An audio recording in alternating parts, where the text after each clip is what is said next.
What's up, everybody? Welcome back to the Next Deal podcast. Today, we are joined by our co-host, as always, Vince Hall, and a very special guest, Drew Wiard. How are you guys doing today? Doing I'm awesome. good. I'm good. Thanks for having me. Yeah, absolutely, man. Thanks for joining. I'm excited for this one. You're, I think, probably the guest so far, other than Vince, with our first call, who I know the best. So I'm definitely excited for this one. So, kind of a brief intro to you, and I'll let you get into this a little bit more. Started about 8 years ago. Is that right, in real estate? Yeah, that sounds about right. Okay. 8 years, about 200 deals at this point. Used to work in medicine, quit that. Paramotor pilot, you're actually the reason I fly. You and Ryan, actually, a mixture of the two, but paramotor pilot, you bought a business in the last couple of years. Got a lot going on. Yeah, there's definitely a lot going on. It's the last 24 months has been a big, just kind of personal evolution and growth upon growth every quarter. So lots happening. Very cool. Well, let's just kind of start off. Like, everyone's got a reason why they got into real estate. What was the reasoning that kind of just got you started on that path 8 years ago? Yeah, and it definitely evolved over time, like what the driver behind it was. But for me, starting out, I was the sole breadwinner. I had a really great, nice W-2 job, and my wife stayed home with kids, and we wanted to keep it that way. So it was really more about just having a backup plan. Just if that secure job went away, I wanted to make sure that I had something in the background that was still helping us out. Nice. Awesome. And then I think we met, like you said, 4, maybe 5 years ago, something like that, through CCF, through a coaching program. I know you said that's kind of evolved for you, but with 200 deals over that time, what's kind of been your main focus that you've worked on? Yeah, it's interesting. Again, it's been kind of a rapid evolution for me. I started wanting to invest, mostly just as a security blanket, right?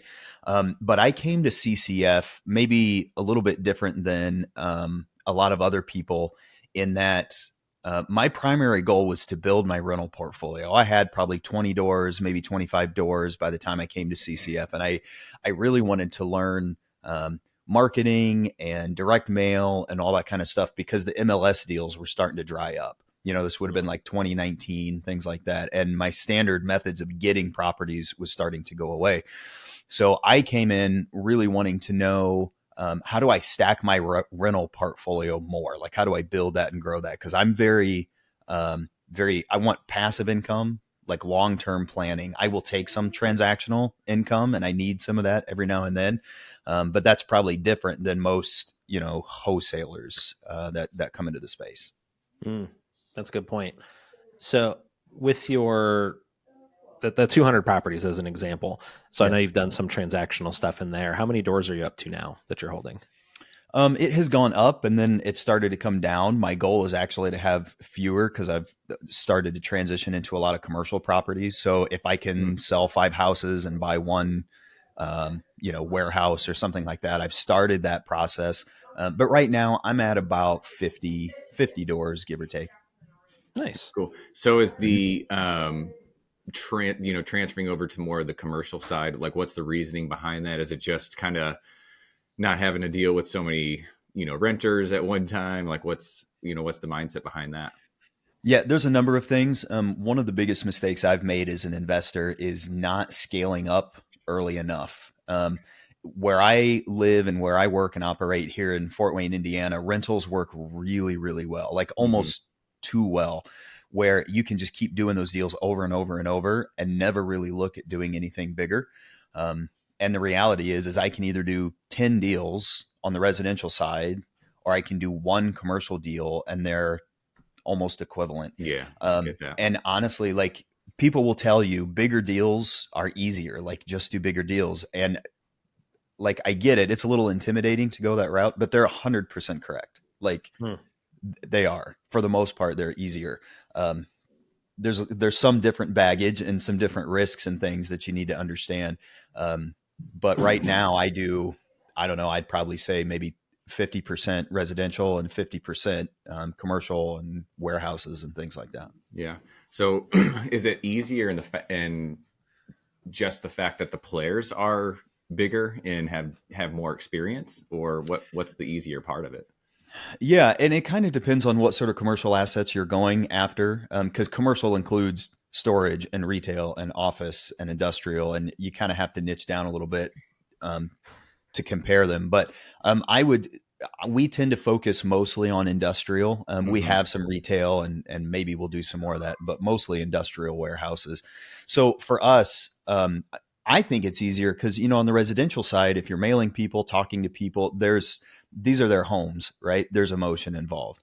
Yeah. When you're buying commercial properties, you might have someone who's like had a business in it for 30 years and there might be some emotion tied to it. But for the most part, these are investment vehicles for people and the emotion isn't there. It really is about what I want to buy for and what they want to sell for. And most of these people are much more open to creative terms because they know that, they bought this $1 million building years ago and the seller had to carry back some to help them get in and all that kind of stuff. And they're just used to thinking in those sort of terms. So from that standpoint, I think it's much easier, fewer emotions, easier to get terms, things like that. Cool. You make a good point too. Cause like you said, like it's higher numbers. And I think that's what scares people at first from doing commercial stuff is like, you could buy a house for $100,000 or a commercial property for, $1 million, $2 million, whatever it is. Yeah. Those numbers end up scaring people. But like to your point with cash flow and long-term wealth with that also comes quicker with doing those deals because you're working with higher numbers, right? From what you've seen. Yeah. Yeah, absolutely. I mean, and it really is just as simple as adding a zero to it. You're going to buy a house for $100,000, go buy a warehouse for $1 million, or if it's 200,000 or 300,000 in your market, 2 million, 3 million. And it sounds like there's more risk there, but if you do it well, you can mitigate most of those risks and just play at a higher level. So that was a missed opportunity for me years ago, but I'm working hard to lean into it more now. Nice. Have you, because I've been curious about that space too. I haven't done anything in it, but it's very appealing to me as well. Like I know what we pay for rent here in Ballpoint's building. And like, I know there's 5 other units in here that are the same. And I know what the building sold for. It's like the guy's debt load on it or his monthly payments, maybe 10 to 14 grand a month. Like I know he's making way more than that on a monthly basis, very easily. But like, have you, when you're doing the commercial stuff, are you staying away from more retail type establishments because of like what I've seen here in St. Louis is like a lot of retail stores are closing a little bit more quickly. There's more vacancy that I've seen in those where it sounds like you're more on like industrial warehouse type stuff where there's always going to be that need. Am I understanding that correctly? Yeah, I think so. With office, we just don't touch office anymore. We have some and it works well. Maybe if we found something that was medical office, that seems to be doing well. On the retail side, my goal would be nice retail centers and places that focus on essential services. So places you can get a haircut. Every human has to get Everybody needs a haircut. Yep. I mean, that sort of stuff. And service-based stuff that you can't go to Amazon for, nail salons, that sort of stuff. So service-based be there. Stuff. Yeah. Right. Yeah. And, you have a Papa John's or a Pizza Hut or, something like that. So those sort of retail opportunities, I think, interest me. But yeah, on the industrial and warehouse side, that's really where we live as much as we can. And so we go after, hopefully, regional or national tenants who once they move in, they generally stay. We've got one tenant who's like, the local internet and cable company in Illinois. And they've been there, I don't know, like 13 years. And our lease has 4 more years and 2 more 5-year options that they can execute around it. So hopefully they're just never going anywhere. Yeah. Okay. So you're getting into, I would imagine, typically buildings that there's already people in, or there's already been a tenant, right? That it's not a vacant property that you're then having to fill. Generally, yes. But you're going to buy that at an expense, right? Because at that point, you're just buying a cash flow stream, right? And if it's established and everything's done, it's a nice building, it's a good lease, then that's expensive. Now we have done some more speculative stuff in markets that we like, where we bought a warehouse for about 350. We put 200 in it. And it's beautiful. We have a new tenant there, and now that building's worth like 1.1, so, something like that. Nice. And so we'll probably lean into more of that, some of the value add stuff. Okay. Very cool. I know we got off on commercial stuff, but I am curious to bring it back to which all great information. Like, this is something I will probably call or text you more about at some point. So back with the residential stuff, I know you've kind of got it at the point to where you're not doing all the work anymore, right? We talked a little bit about it beforehand, but I know for a lot of people, and myself included, because I invest down in Baton Rouge with Asa, who I'm pretty sure you know as well. Yep. So what's kind of your process been to get that off of your plate to where you're not the guy walking the appointments, you're not the guy doing all the transaction coordinating and things like that? Like, what does that look like for you that you've been able to grow and scale? Because I see your guys' orders and all that kind of stuff, and I know kind of the volume that you're doing, but I'm curious what that looks like for you to make sure that you can focus time on what you want to actually put your time and energy into. Yeah, sure. So for me, honestly, it's been kind of a slow evolution. I've been slower to build that team out than I should have. Being 4 years down the road, I should have done more of it. But you have to remember, the first 3 of like these 4 years, I was still in the W-2. So this was very much a side hustle. I got a little bit of help here and there from people, but I was, again, kind of running everything myself. So now I left the W-2 last year. So I've had about a year and a half to kind of start building out my team and growing it. So in the last year, I really have 3 key members on the team. So not a big team, but pretty efficient so far. Those 3 members are a VA who does all the kind of data management stuff. So lead generation, pulling my lists. Like, I've got, spreadsheets and grids built for him. So he just goes in, he knows exactly what to do and does it, which is great. I have a local, I guess I call her a transaction coordinator, but she does all sorts of things for me. She helps with QuickBooks. She goes to all my closings for me. I need some errands run locally. She'll sometimes help out with that kind of stuff. So she's been instrumental. And she works, I don't know, let's say 15 hours a week, maybe 10 to 15 hours a week. So not too bad. Yeah. And then I have what most people would call like their acquisitions manager.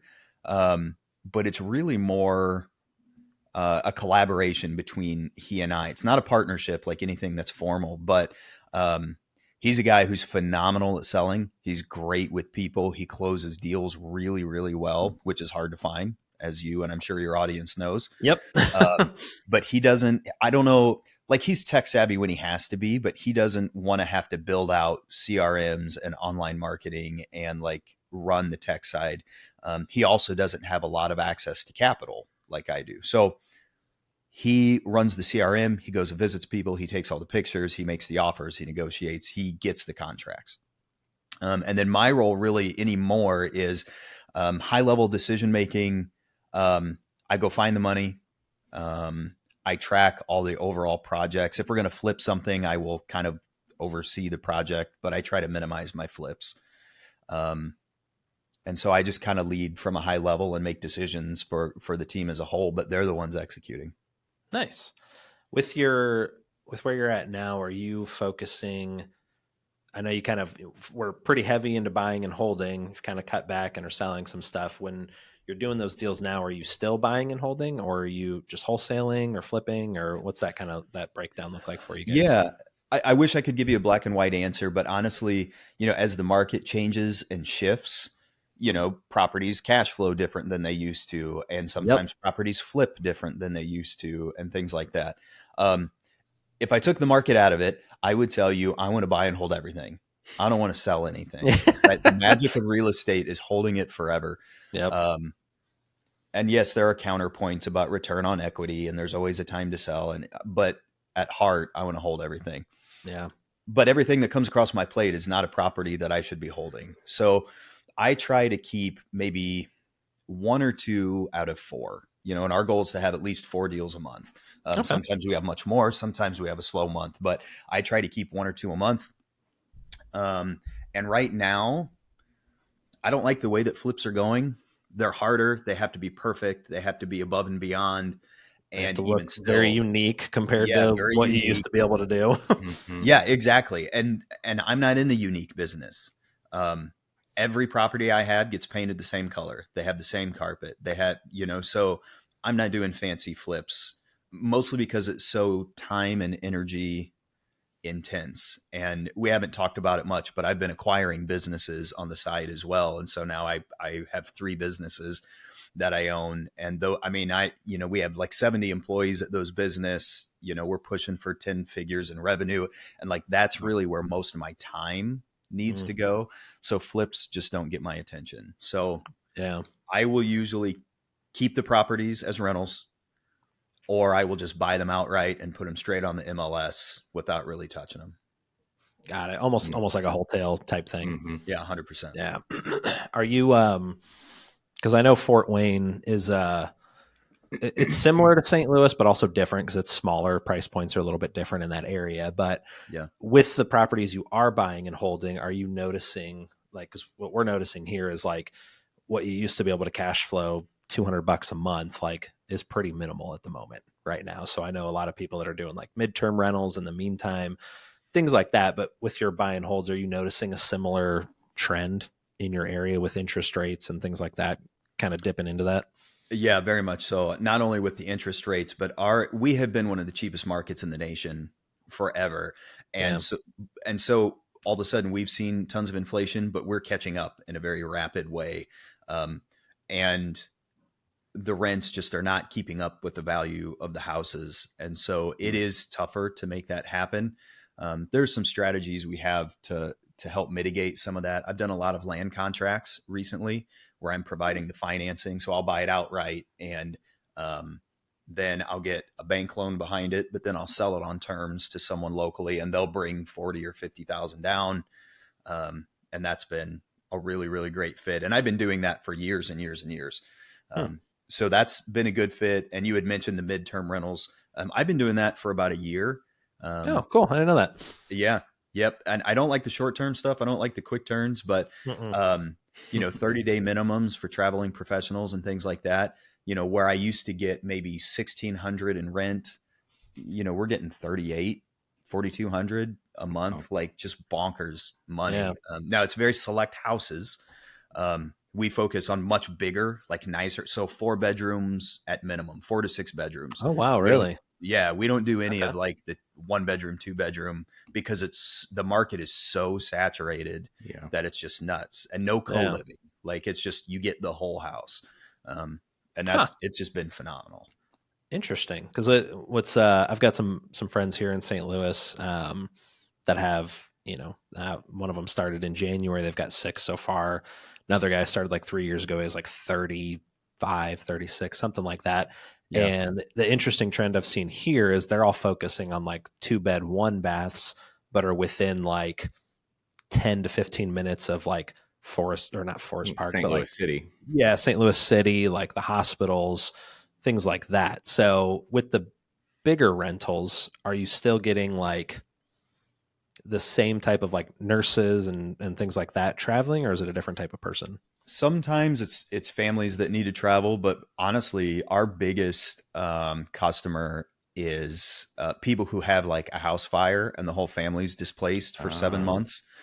So like, not only do we get stupid rents, but their insurance is paying for it, and they'll stay 3 months, 9 months, 6 months, things like that. And we've had a number of like traveling professionals, but they're like a team, right? So there might be a project here in town, and there will be 4 electricians or something, and they put them all in one house. And that's, a heck of a lot better than 4 hotel rooms for 3 months. Yeah, no joke. do you have a relationship with the American Red Cross on some of these where they know you're available for families like that? Yes. Yep. There are a couple of specific like insurance agencies where the insurance company themselves don't go find housing, but they hire a third party, and that third party knows us well, and we communicate back and forth with them. See, Oh, I cool. love that kind of stuff because, you know, when you see things on social media about just you're making money on rentals, you're making money on this, I love hearing stuff like this, right? Where you're doing something where you know it's benefiting the people in your community in a Yeah. way that, you know, if they have a need, you're going to fulfill it. And I love hearing that side of the story with real estate. Does that make sense? Yeah. Yeah. Yeah. Well, and I think one thing I would probably highlight about it is I think in the last 2 years, we saw everyone rush out and do short-term rentals, midterm rentals, but they would finance them on 30-year fixed debt. And it only worked if you got these crazy rents and it was just Mm-hmm. razor thin. Well, a year or two later, like we're seeing everyone eat a dirt sandwich because like it was a flash in the pan, and it was a lot of it was really COVID related. And I Yeah. was Yeah. telling people, look, you need to have those on a 15 or 20-year note. And if they won't cash flow with a standard tenant, like just regular long-term tenant, then you have no exit strategy, Hmm. right? If the short-term stuff doesn't go well. And so all of my stuff, um, I could put a regular tenant in there and get $2,000 a month and still pay all my debt service and take it would still be a reasonable rental. Mm-hmm. So while I'm a big advocate of trying to optimize and maximize the property once you've got it, you always need to have 2 or 3 exit strategies. And that's Uh-huh. where I'm seeing a lot of people hurting right now because Yeah. That's they an just they can't get those short rents Yeah. those short term rents like they thought that they could. And if do you think they're hurting now, wait till recession comes in the next 6 months or something like that. It's going to be a little rough. Yeah, that's an important distinction too, is like not planning for just right now, right? Like what's Mhm. hot, what's doable right now. Like, can this work in 6 years or 2 years or 10 years, right? Like, regardless of where things are at now, if you have to go to a long term rental or things like that, does it still make sense to do that? I think is a key thing a lot of people miss and just focus on right now. And like, yeah, I'll figure it out down the road. And it's like, well, no, you kind of want to make sure you plan and don't screw yourself long term either. Yeah. Well, and I think one of the most important pieces about this business and all these things that we're talking about is there's a huge distinction between investing and running a business, right? And what I'm seeing, people who jump into wholesaling, they want to replace their W-2 and they're going to do this as their business. And that's great. That's amazing. But that's a very market sensitive, like you have to be very nimble, and that market's going to go up and it's going to go down. You have to be able to survive that, as opposed to someone who's investing, like they're going to park some money or they're going to own some things long term. Just they're two different things. And I don't think we do a good job of, or I think we do a disservice to people by telling them, if you want to invest in real estate, start wholesaling. And like, this is the way you can go. It's a great way to start, but they're not exactly the same thing. Mm-hmm. No, they're not. And I'm glad you said that too. Cause it's, actually had breakfast with a friend this morning who's probably like the wealthiest person I know. Like, you would never know, like just normal dude, like wears jeans and a t-shirt like everybody else. Like, you'd never know. But his story, like he started investing in like 96, 97 and bought rentals all the way up to 2007, 2008. And then when that crash happened, he was upside down on over 100 properties that came up. Wow. And what he had to do, and he still owns these properties to this day, but what he had to do is he had to come up with, they were all about to refi as well, right as the market crashed. So he had to come to the closing table with 700 grand liquid, like cash, to put into these properties in order not to lose them. Yeah. And had to go out and raise that money and get it from friends, family, people that he knew. And, like you said, he was playing the long-term game. So like he could have panicked and sold everything and, lost a bunch of money. But now, 15 years later, I guess, those are all paid off. Like all 150 properties, like his lenders are all paid off. But like that was something that he didn't foresee happening and didn't plan for at the beginning. And luckily he was creative enough to save that. But now whenever he goes through and he's looking at stuff, he's doing like what you said, looking at a long-term play of, is this going to be okay as the market fluctuates? Because it happens all the time with real estate, right? Like it's, I don't know, Yep. 5 to 8 years on average, if I'm not mistaken. Yeah, I probably. could be wrong, but somewhere around there, right? You see the ups and downs all the time. so planning for that kind of stuff. So you're not that person having to come up with $750,000 to just keep your properties Right. and move forward. Right. Well, and since, 2008, 2009, real estate's been easy. And don't let anyone tell you that it hasn't been. I Yep. mean, yeah, we've been working and it's hustling. I mean, it takes effort, right? But it's like shooting fish in a barrel for a long time. And then all of a sudden in the last 12 months, it got real hard, And so, a couple of important points, like if you're getting deals now and you're doing well now, hang on, because in 24 months, 72 months, down the road, it'll cycle back and it'll get easier. But it's a tough time to jump in. Like if you don't have equity, access to cash, things like that, this is a really tough time to jump in. And that's not that I'm saying I would discourage people from it. Just know that it's going to take some grit and some hustle to get through it, And I do think the people who have more tools in their tool belt, like flipping, keeping it as a hold, doing something with seller financing, as opposed to just wholesales or even wholetails. Those are the people who are going to do the best right now when it gets tough. But it's funny to watch, people have been doing it for the last 5 years. It was real easy. And now everyone's run into whatever the next new thing is. And, all the cool kids are buying businesses now. I was going to say it's buying businesses now is the new thing. Yeah. It got real popular on social media. So now everybody wants one. Yeah. Yeah. And it's interesting too, because it's like the thing that I've realized, and like we're in Collective Genius, and this is a common theme at those meetings, is like this market is not forgiving with lazy operators or people that don't have their systems dialed or are not good leaders or are not pushing and working and putting in the extra effort. And that's where you run into that that washout that you see with real estate. And I like you said, like buying businesses is kind of like the new hot word. And like, I think there's a lot of really good stuff clearly that can come out of it. You're doing it. But again, if you're a lazy operator, it's not going to be forgiving also, you know what I mean? So making sure that you have that mentality going into it, whether if it's real estate or buying businesses or whatever it is, like realizing it's going to take effort, it's going to take time, it's going to take energy and learning and downsides and all that kind of stuff you have to go through that comes with being a business owner. Yep, for sure. I want to kind of get back to the, if someone were to start now, when we talk about this podcast, it's, hey, come listen if you need to get your first deal, if you've done 2 deals, maybe you've done 100 deals. So, Justin, you probably get this on ballpoint calls too, where sometimes we're strategists for people, right? They're like, I want to get into this. What do I do? Yep. So Drew, like, if someone were listening and, they're at their W-2 and they're like, I do want to do this and I want to start right now. Like, what would you tell them? Yeah, it's going to be doable in any market. I mean, there's a million ways to make money in real estate. But I think being nimble and developing multiple tools in your toolbox, I think is going to be really, really important. Yeah. The best way to do that, I think, is to really network with other people who've been doing it a while.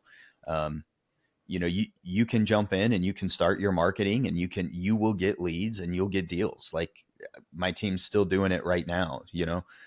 It's not that those deals have gone away. It's more about the underwriting.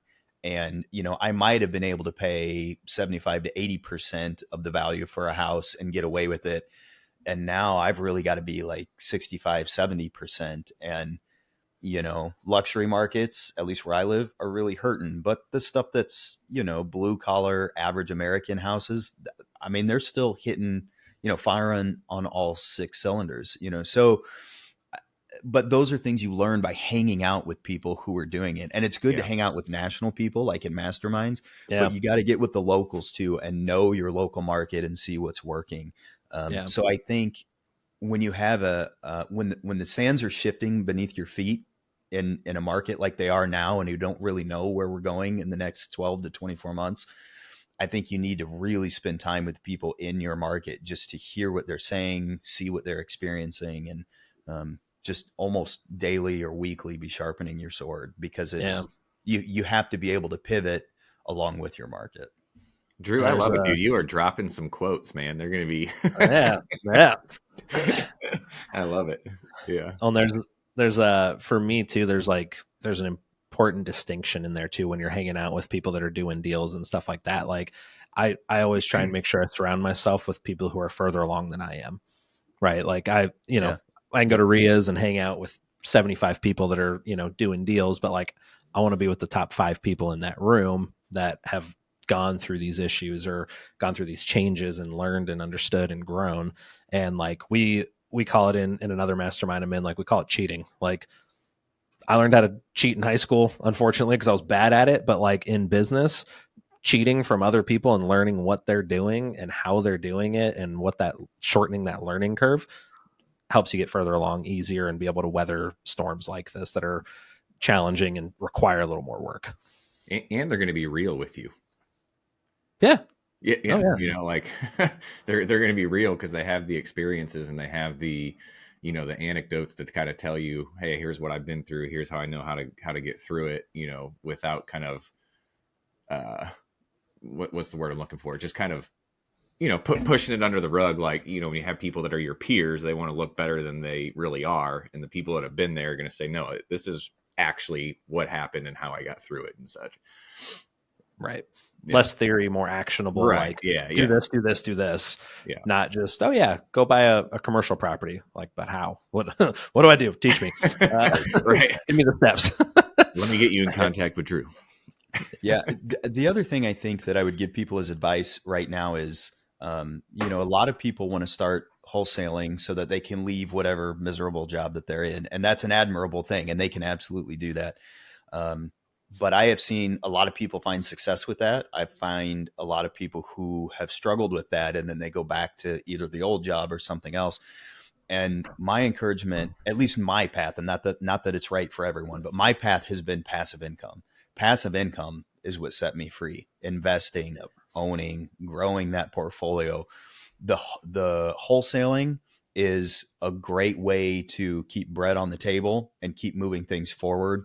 But for me, it's just rocket fuel for building passive streams of income so that when the crappy market comes along, you can coast is the wrong word. You don't necessarily get to coast, but you can breathe. You can survive for a really slow quarter because your passive income is still there. You got that there. Well, and that's a good segue into like you left your W-2 job, and I know the position you were in and making good money doing that. And if I remember correctly, did you wait until pretty much most of your income was replaced through passive income? I was around 60% passive. Like of my W-2 income, I was making about 60% of that passively. So I did have to make up about a 40% transactional bit of income to at least live the exact same standard of living. Right. Now, I've acquired a number of businesses that has helped to close some of that gap. I've stacked several more rentals, and we've acquired a number of commercial properties. So I don't know that I'm 100% passive from what my W-2 used to be, but we're getting dangerously close. And the thing is, if I stopped all of it today and I didn't acquire anything else, I just owned and operated what I've got, my rents are going to go up. My principal pay down is going to continue to increase, or, those principal balances will go down.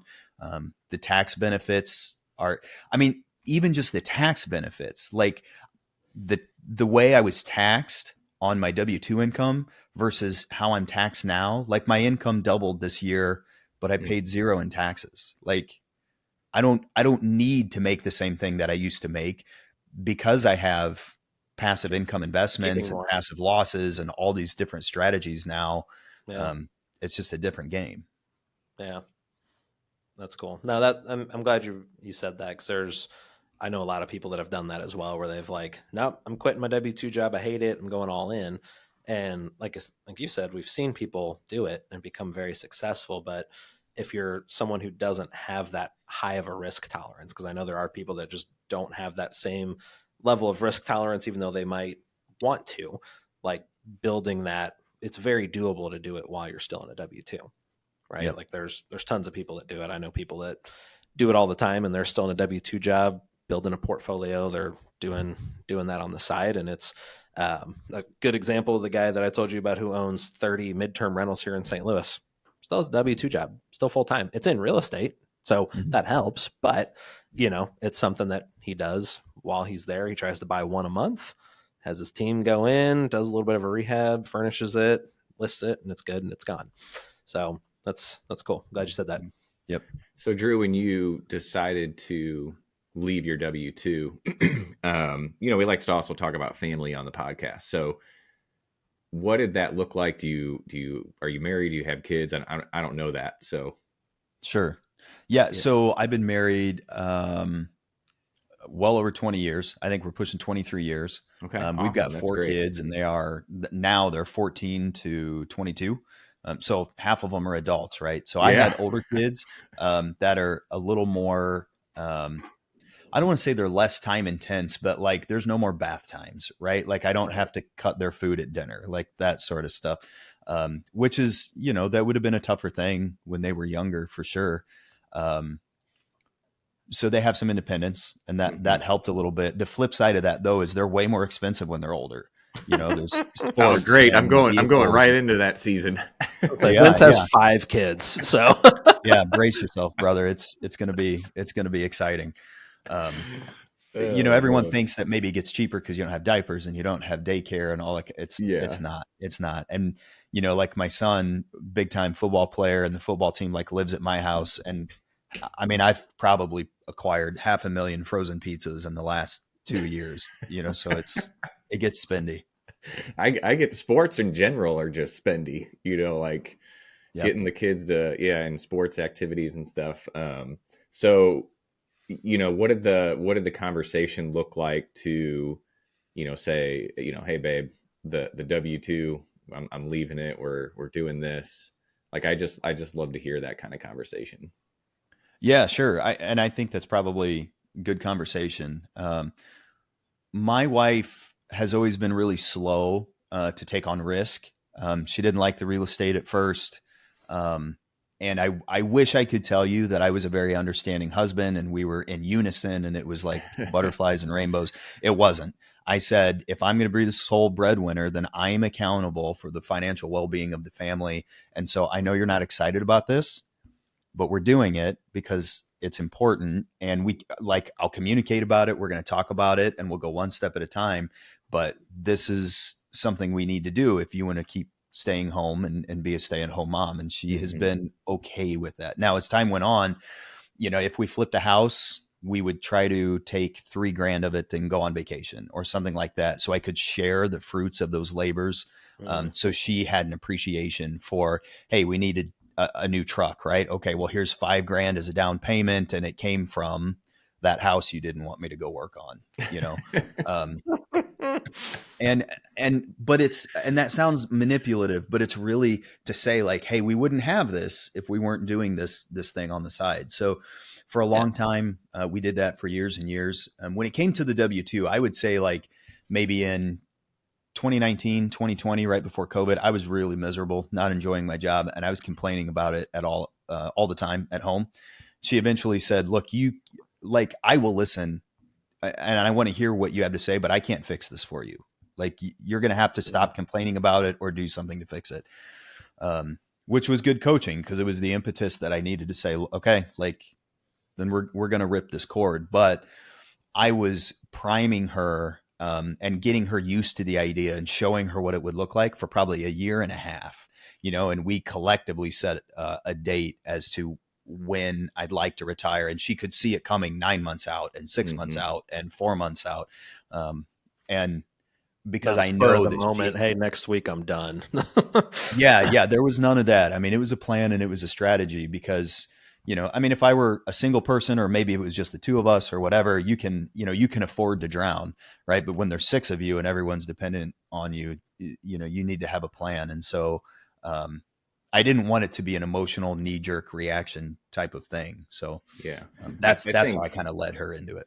Yeah, that I love hearing that. Like, Susie and I have similar conversations. I feel like, weekly. What's really great is she gets on the MLS all the time. She's like, I think this one would be great. I think this one would be, just that's her way of kind of contributing and things. But I feel my biggest struggle right now is finding the time when you have 5 kids. Susie's a salon owner, and struggling to like, because I want more. Like I talk to Justin about this all the time. I want to do more. Like 2024, I want more deals, but I just can't. I don't have like the mental, physical, capacity to even think outside of that right now. Because when like 9 p.m. hits, I'm exhausted. I've worked a full day. I get the kids at school. They want my attention. There's dinner, there's homework, there's bedtime snuggles. And then you're just like, I'm done.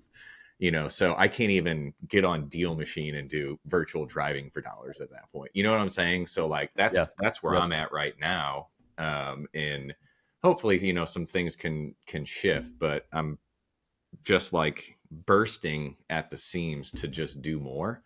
But also understanding this may be a season that I can't, and it just has to kind of be slower and build up to that. Yeah. Yeah. And the thing is, there's like no right answer. Like if you're trying to ask like, how do I have young kids and how do I hustle this hard and all that kind of stuff? There's no right answer, because today in this moment, I have much better balance because I'm in the gym on the regular. I get tons of sleep because my kids are older. Mm-hmm. Like I'm eating cleaner, like all of those things are good, but I've had the bandwidth to do that now because of seeds I planted once upon a time. Yeah. But I can't say that, I've always been a present dad, like I feel like I've got good relationships with my kids and I have no regrets about that. But my wife carried a lot while I was out hustling, doing a lot. I was at most sporting events, but maybe not all of them. There was the occasional spring break or two, a couple where Amber would take the kids and go, and I couldn't because I couldn't get vacation from the hospital, where I was working and things like that. So, if you're looking at my history, I have hustled it out and I have grinded it out. And I don't know that that's wise advice for everyone, but I wouldn't be where I am today if I hadn't, so, but there are trade-offs to hustling that hard. Yeah. I think for me, it's a balance for me, because we've got, 3 companies, 3 kids, and like my wife and I are starting to get into some real estate investing just ourselves here in St. Louis. And it's like because we're similar during the week, right? Like I don't have 5 kids, I've got 3, but it's like they get home starting at 2:30 and then 4:15. And it's like, after that, it's homework, it's dinner, it's, bedtime routines, all that kind of stuff. So kind of my process that we're doing is like, I'm going to spend time on Saturdays looking at stuff, spending time doing that. Yep. To where I can identify the properties or the marketing lists or whatever that we're going to do. And then just try and time block some time throughout my day to spend time doing that. Even if it's an hour a day, right? Just something to kind of get stuff going and started. And, Vince, we can talk offline, but like, we'll work with you on that as well and help you get there. I definitely know that. And I mean, you and Ryan have been an absolute blessing to my life over the last couple of years. Talk about a job during COVID, Drew. I was a teacher. So that was like what broke me. And being a science teacher for middle school and figuring out I got to do something different with my life, and coming and reaching out to Ryan and Justin. So you guys have helped in more ways than I can even count. So I know you're there for me. Yeah, for sure. Yeah. And it's, we want everybody to win. So, we'll help you get there. But want to, before we get to, because I do want to talk about paramotor stuff, because it's just, we're both nerds about that, and I want to get Vince up on one. But let's talk about burn the ships for a second. You've got the banner behind you. I know this was kind of a mantra for you before you left your W-2. What does that concept mean to you? Yeah, absolutely. So, I network with a couple of different groups, like you're in a fistful of different masterminds, right? And one of them, they push really hard to have you set goals, and you kind of pick a mantra for the year, like whatever you're working on. And so once I set the date that I knew I was going to leave that W-2, that kind of became the theme, was the whole burn the ships idea. And the idea is, it's kind of a history based kind of theme, and you can look it up and go into the depths of it. But basically the idea is once you commit, you are absolutely going to go forward. And if you burn the ships that brought you to where you're at now, there's no way to go back. So, when I was getting ready to quit, I had a license to practice medicine and such, and people would say, yeah, but you can always go back, you still get your license. And no. Like, I have not done my continuing education. I've not renewed that license. Like, I burnt that ship. There is no going back. And the idea is, it's going to get hard at some point. Even if it's going well, it's going to get hard.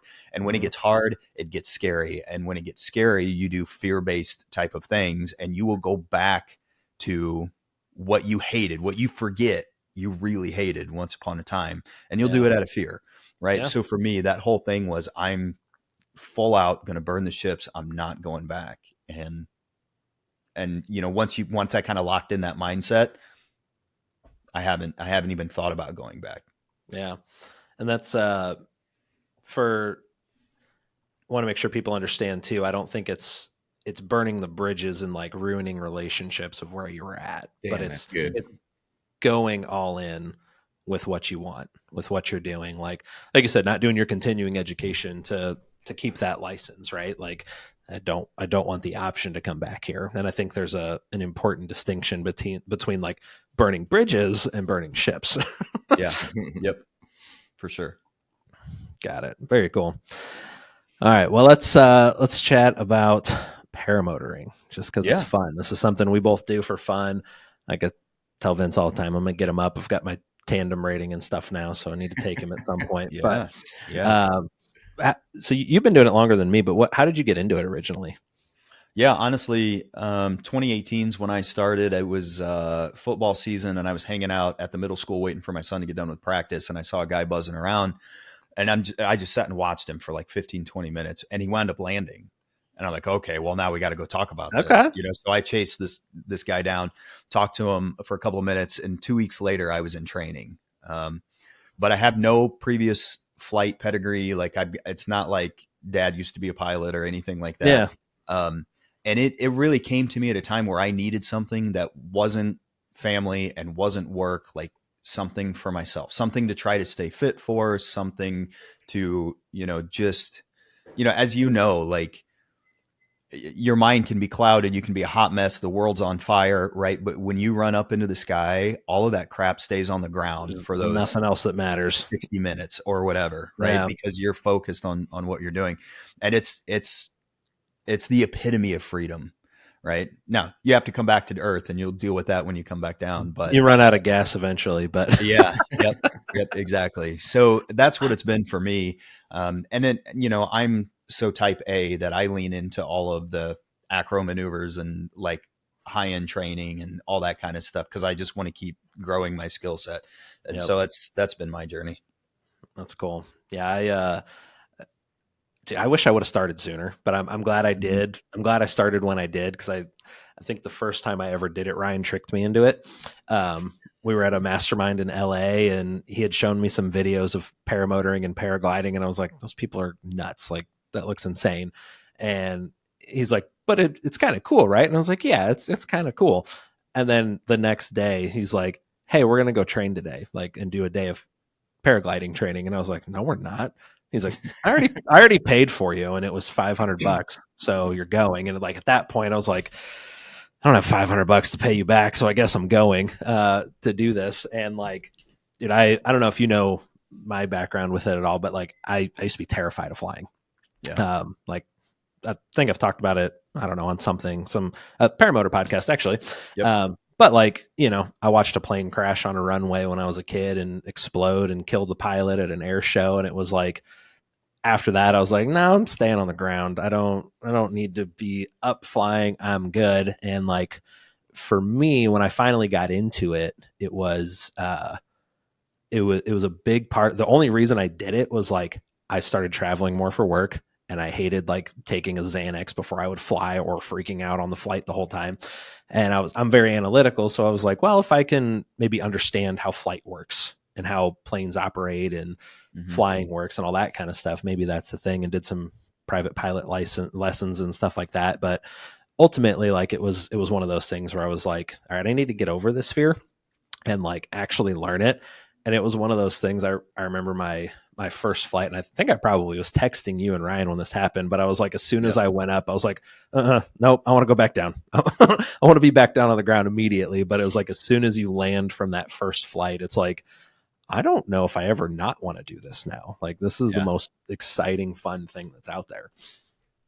Yeah, it's pretty incredible. And it's, what's really been fun with it is to watch new guys like you get into it. And, you ask a billion questions, which is great because there are things that I asked once upon a time, but you kind of forget about them. Yeah. But my dad started his training. He got his first flight in this fall.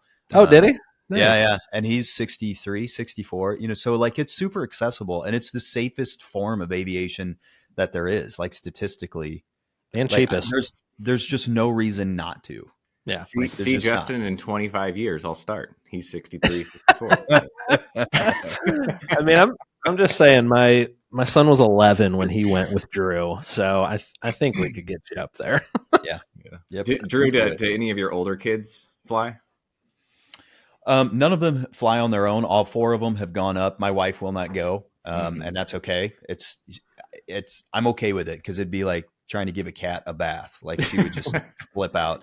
But my kids have really enjoyed it. One of them, the youngest one, thinks that she's real into it. So we'll see. We'll see if that comes around. Yeah. Okay. You said your youngest one? Yeah. Yep. She's 14.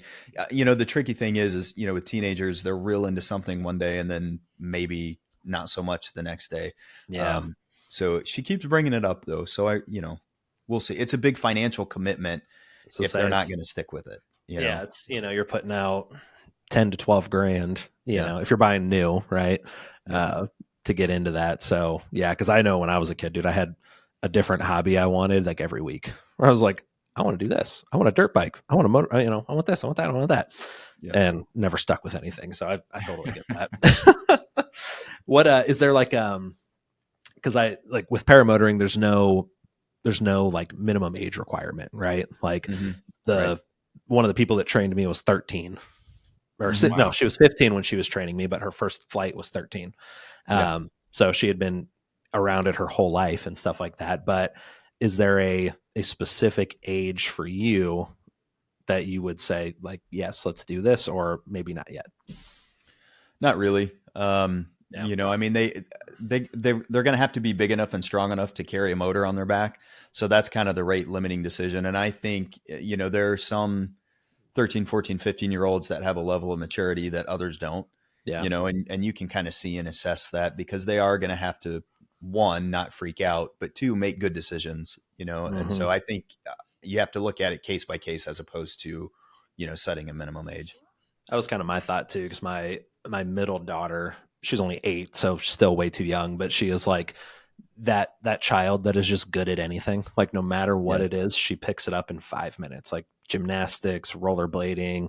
She got a hoverboard one year and was just like within 5 minutes, just zipping around the neighborhood on it, like just naturally good at stuff. So she's expressed interest in doing it too. And that was kind of my thought too, is like, I think it's a maturity thing, of like, can you make the right decisions and make the good decisions while you're doing it and not fly when you shouldn't and fly when you should, because that's ultimately what makes a safe pilot and a safe sport, right? Is actually making those right decisions. Yeah. Is there any particular location on your guys' bucket list that you would love to fly? Oh, Iceland for me. Yeah, Justin, was that YouTube video you showed me where it was like just like straight green cliffs and they were kind of flying in, but Yep. Yeah, that's on my list. I would love Drew and myself and Ryan talked about this, but we didn't ever really plan anything, but like I would love to fly from like Florida to the Bahamas doing it and have like a boat follow along and things like that. Like once you're a paramotor pilot, it's like, I want to do cool shit that no one else does on a paramotor, and do things like that. So those are 2 things that I would really love to do and just kind of like island hop in the Bahamas and have fun with it. But there's a lot of planning and a lot of like safety measures you'd have to have in place to do something like that. But Yeah. What about you, Drew? Yeah. So, just like you, I bought a camper this past year, and I went to my first fly-in that was a couple of hours away. This is where all the pilots come together, and there's a couple of 100 of us all at the same time. And That this was Dave year, Purdon's, right? I went to Purdon's. Yeah, I'll probably Okay. hit Purdon's again next year. But I want to pick 2 new ones each year and just start picking different places. Moonshiners is one that's in like Tennessee, I think, Okay. like Eastern Tennessee, and so you're just in the mountains, and it Mm. just looks spectacular. So that's one that I'd like to get to this year. I want to go to the Bad Apples one just to see the shenanigans that go on there with, I think last year they had 400 pilots or something like that. Yeah, Like something it's wild. Yeah. Yeah. I don't know that I would, I don't know. I have a love-hate relationship with fly-ins because I trust myself a lot when I'm flying. I'm Yeah. not as trusting of other people I don't know. And like getting too close or making bad choices when coming into land or things like that. The one that you used to run, I think when we Fly came out, it before. was like 40 or 50 Mhm. pilots, and that was a little stressful at first, just like Yeah. understanding and looking for everybody and making sure you're paying attention. So I don't know if I would fly a ton with 400 pilots around, but Yeah, who that knows? would freak me out.